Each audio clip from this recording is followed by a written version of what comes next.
Oke ya, Assalamualaikum warahmatullahi wabarakatuh. Waalaikumsalam. Assalamualaikum warahmatullahi wabarakatuh. Kita akan mulai kuliah analisis hasil pertanian ya. Diiringi suara hujan yang mungkin akan sedikit mengganggu kuliahnya, tetapi semoga tidak ada masalah gitu. Jadi pada sesi kuliah hari ini saya akan membahas mengenai uji karbohidrat ya. Akan membahas mengenai uji karbohidrat. Nah, karbohidrat merupakan komponen yang ada di dalam bahan pangan dalam jumlah dominan ya. Jadi ini merupakan bagian dari makromolekul. Nah, sehingga kalau di dalam kategori zat gizi ini merupakan yang jumlahnya cukup dominan. Yang selain ada karbohidrat, ada lemak, ada protein, makronutrien gitu ya. Nah, untuk uji karbohidrat ini dibagi menjadi dua jenis uji. Yang pertama adalah uji kualitatif. Ya. Apa perbedaan antara uji kualitatif dan uji kuantitatif? Untuk uji kualitatif itu hanya uji positif dan negatif saja, ya. Jadi kalau dalam bahasa kita itu hanya ada dan tiada. Kalau dalam bahasa Palembang itu namanya uji katik enggak katik. Kalau katik itu ada apa enggak ya? Nggak ada, Pak. Nggak ada, Pak. Kalau katik enggak ada, berarti kalau enggak katik berarti ada gitu ya. Kalau katik kan nggak ada, kalau enggak katik berarti ada gitu. Iya, Pak. Sama-sama nggak ada. Uji ada dan tiada, itulah uji kualitatif. Jadi hanya uji positif atau negatif. Kemudian yang kedua itu namanya uji kuantitatif. Ya, kuantitatif itu dari kata kualitas. Ya, uji kualitatif. Nah, untuk uji ini,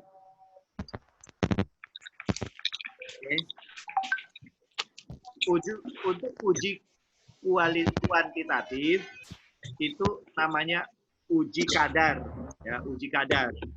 Itu adalah uji kuantitatif, kuantitas, jumlah, gitu ya. Ini bukan aku ngirim video. Tetapi berapa kadarnya, ya, berapa kadarnya.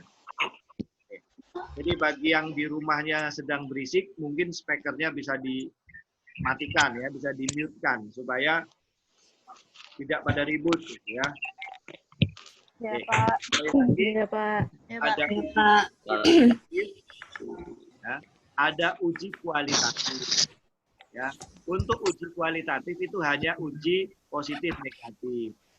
Sedangkan uji kuantitatif itu adalah uji jumlah. Jadi berapa kadarnya. Oke. Sekarang kita akan masuk pada uji kualitatif, ya, uji positif negatif. Yang pertama ada namanya uji molis. Uji molis. Ya. Nah, uji molis ini digunakan uji polisakarida. Jadi uji polisakarida. Nanti untuk uji kualitatif kita bagi menjadi ada uji untuk polisakarida dan uji untuk gula reduksi. Ya. Jadi untuk uji molis ini hanya untuk uji polisakarida. Ya. Bagaimana prinsipnya? Prinsip uji molis adalah karbohidrat. Jadi karbohidrat yang ada di dalam bahan pangan ini akan bereaksi dengan asam sulfat pekat. Jadi asam sulfat ditambahkan dalam jumlah berlebih. Fungsinya apa? Untuk bereaksi. Tahap pertama dari asam sulfat itu akan melakukan hidrolisa, ya. Jadi tahap pertama yang dilakukan oleh asam sulfat pada saat masuk sebagai reaktan, dia akan melakukan hidrolisis atau hidrolisa. Nah, proses hidrolisa ini akan merubah karbohidrat menjadi monosakarida. Ya, akan merubah karbohidrat menjadi monosakarida. Karena asam sulfat tadi diberikan dalam jumlah berlebih, ya di lingkungan yang berlebih, maka setelah melakukan hidrolisa, asam sulfat akan melakukan reaksi yang kedua. Yang kedua adalah reaksi dehidrasi. Ya. Jadi asam sulfat yang pertama akan melakukan reaksi hidrolisa, yang kedua akan melakukan reaksi dehidrasi. Dehidrasi. Jadi dua reaksi dilakukan oleh asam sulfat. Yang pertama adalah hidrolisa, Hidrolisa. Yang kedua adalah dehidrasi. yang kedua adalah dehidrasi yang ini. Dehidrasi. Jadi polisakarida akan berubah menjadi monosakarida. Kemudian setelah mengalami reaksi dehidrasi akan berubah menjadi furfural atau hidroksi metil furfural. Ya, jelas ya. Jadi hasil dehidrasi dari monosakarida ada dua senyawa, yaitu furfural dan hidroksimetil furfural. Ini hasil reaksi yang kedua, yaitu reaksi dehidrasi. Oke. Selanjutnya hidroksimetil furfural dan furfural ini direaksikan dengan reaksi yang namanya alfa-naftol. Alfa-naftol. Jadi namanya alfa-naftol. Nah, hasil reaksi antara hidroksimetil furfural dan furfural dengan alfa-naftol ini akan membentuk senyawa kompleks. Ya, senyawa kompleks ini berwarna ungu. Ya, jadi yang menghasilkan warna ungu adalah reaksi antara furfural atau hidroksimetil furfural dengan alfa-naftol. Sehingga kalau kita mempunyai produk yang mengandung karbohidrat, pada saat kita tetesi dengan reaktan molis, itu akan menghasilkan warna ungu. Oke. Jelas ya? Jelas, Pak. Sampai di sini ada pertanyaan? Ya. Jadi kalau misalnya kita punya bahan yang mengandung karbohidrat, terus kita tetesi dengan reaktan molis, kalau dia menghasilkan warna ungu berarti dia mengandung karbohidrat. Kalau dia tidak ada ungu maka dia tidak mengandung karbohidrat. Oke, ini adalah contoh reaksinya. Oke, contoh reaksinya ya, di gambarannya. Jadi yang pertama, polisakarida ditambah H2SO4 akan menghasilkan glukosa. Ini hasil glukosa. Oke, itu reaksi pertama. Reaksi yang kedua, glukosa akan bereaksi dengan asam sulfat, akan membentuk senyawa namanya hidroksimetil furfural atau furfural. Oke, ya. Nah, tahap selanjutnya, furfural ini akan bereaksi dengan senyawa alfa-naftol membentuk senyawa kompleks. Nah, senyawa kompleks inilah yang berwarna ungu. Nah, jadi warna ungu itu hasil reaksi alfa-naftol dengan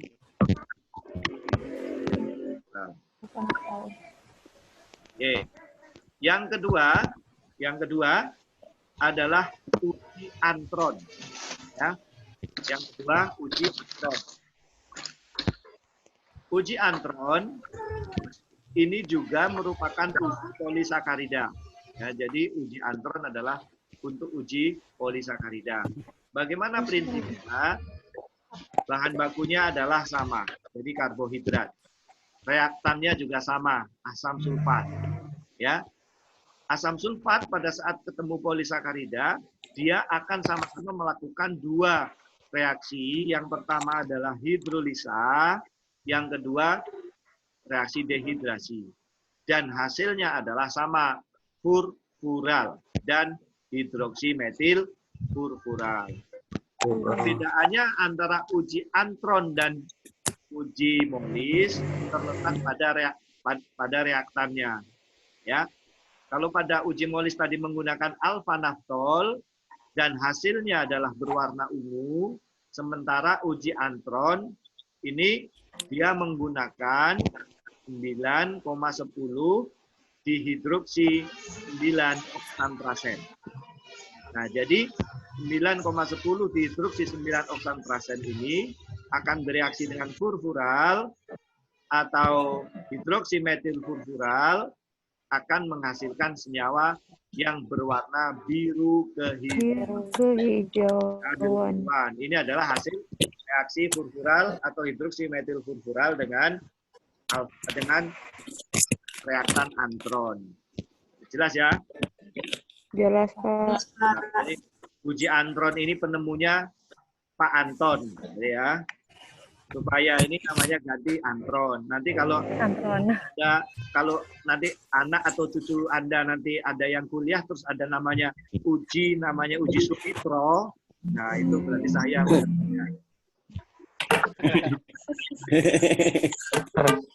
Itu main-main saja lah ya. Jadi Anton hubungannya dengan Pak Anton ya. Kita sampai di sini. Uji yang ketiga itu namanya uji Benedict, ya uji Benedict. Kalau uji antron, kemudian uji molis itu untuk polisakarida, uji Benedict ini digunakan untuk uji gula reduksi. Untuk gula reduksi. Nah itu namanya uji Benedict. Oke, gula reduksi dengan larutan Benedict. Jadi Benedict ini nama larutan. Isinya apa? Isi dari larutan Benedict adalah kuprisulfat, natrium sitrat, dan natrium karbonat. Nah, jadi reaktan Benedict itu isinya adalah 3 senyawa ini. Nah, apabila kita mempunyai produk dan akan dilakukan uji Benedict, dikasih pelarut Benedict, maka akan menghasilkan warna merah. Atau orang menyebutnya sebagai merah bata. Merah bata dari senyawa. Oke. Nah, ini saya akan uji Benedict. Oke. Kita punya bahan glukosa, ya, glukosa. Kemudian kita punya reagen. Hasil reaksi antara glukosa dan reagen Benedict ini akan menghasilkan senyawa enol reaktif. Enol reaktif ini selanjutnya akan mereduksi CO2 dan menjadi Cu. Ya. Cu2 plus menjadi Cu plus. Ya. Selanjutnya Cu plus ini akan bereaksi dengan OH membentuk CuOH. Ya, CuOH. Sementara Cu2 plus ini akan membentuk senyawa Cu2O. Ya. Jadi di dalam satu wadah ada senyawa yang berwarna kuning, ada yang berwarna merah, ya. Oke, sehingga akan menghasilkan campuran antara kuning dan merah. Kalau jumlah merahnya lebih dominan, maka akan menghasilkan warnanya merah kekuningan atau disebut dengan merah bata. Ya. Jadi warna merah bata pada reagen Benedict itu disebabkan karena adanya senyawa CuO yang berwarna merah dan ada CuOH2 yang CuOH yang berwarna kuning. Sehingga kuning dan merah bercampur menjadi berwarna merah bata. Oke. Sampai di sini ada pertanyaan? Tidak. Nggak ada ya. Tidak, Pak. Kuliah dengan orang-orang pintar itu enak. Oke. Uji yang kelima ada namanya uji Osason. Keempat dulu, Pak. Ya, uji keempat ya. Dulu, Pak. Kalau saya ngomong kelima terus diem aja berarti ngantuk. Keempat, Pak. Nah, ini yang keempat adalah uji Osason. Jadi untuk gula reduksi. Jadi aldosa atau ketosa ini merupakan senyawa aktif pada senyawa karbohidrat golongan aldehid. Senyawa ketosa adalah karbohidrat dari golongan keton. Kalau dia bereaksi dengan fenilhidrazin akan membentuk senyawa namanya hidrason. Hidrason ini orang menyebutnya sebagai osason. Jadi osason ini adalah hasil reaksi, ya, hasil reaksi. Nah, senyawa ini terjadi karena ada gugus aldehid tadi yang saya jelaskan pada aldosa dan gugus keton pada ketosa. Ini berikatan dengan fenilhidrazin. Ya. Fruktosa dan glukosa ini akan menunjukkan warna yang sama. Oke.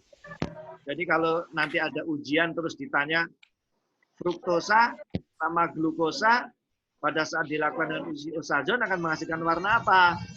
Dijawab, menghasilkan warna yang sama. Ya. Oke. Jadi kalau Anda menjawab warna yang sama itu salah. Warna yang sama itu warna apa? Ya, silahkan nanti saudara searching, lihat di internet atau lihat di buku-buku apa warnanya. Kalau fruktosa warnanya apa, kalau glukosa warnanya apa. Selanjutnya yang kelima adalah uji Fehling. Ya, uji Fehling ini untuk uji gula reduksi. Ya. Nah, untuk uji Fehling ini larutannya adalah kuprisulfat dan kalium tartrat. Nah, nanti dia akan menghasilkan endapan yang berwarna-warni, tergantung dengan jenis gulanya. Ada warna hijau, warna orange, warna merah. Ya, tergantung jenis gulanya. Nah, nanti tugas saudara adalah mencari, kalau dia menggunakan reaktan Fehling, kalau glukosa warnanya apa, kalau fruktosa warnanya apa. Ya, oke. Kalau ada pertanyaan, silakan Anda siapkan pertanyaan itu. Nanti saya akan buka sesi pertanyaan di 15 menit yang kedua. Ya, oke. Jadi saya rekam dulu, saya simpen dulu rekamannya ini ya. Nanti kita akan mulai meeting lagi sambil Anda menyiapkan pertanyaan.